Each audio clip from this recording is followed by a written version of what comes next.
There were a few big surprises in Nintendo's partner showcase today, but the one that blew my mind was the return of a couple Super Nintendo classics from Rare that I thought were lost to time. Battletoads and Battlemaniacs is a game that I never got a chance to play before, so I'm excited to try it, but I want to talk about Killer Instinct.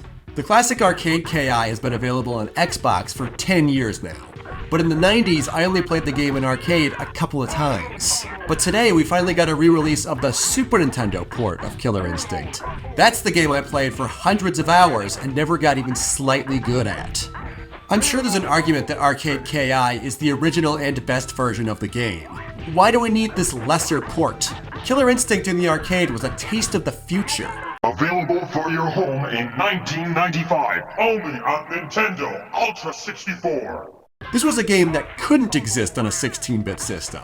So when they had to make a Super Nintendo version, they had to cut it way back.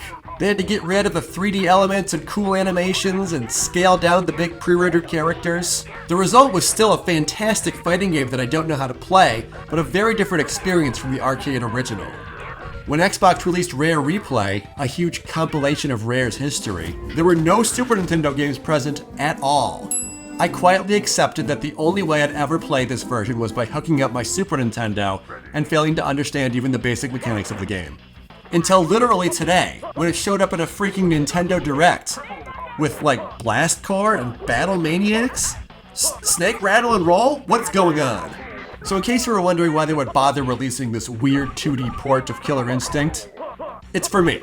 They did it for me, and I love them for it. There's no way the word auto double means anything, right? Like, that's a made up thing.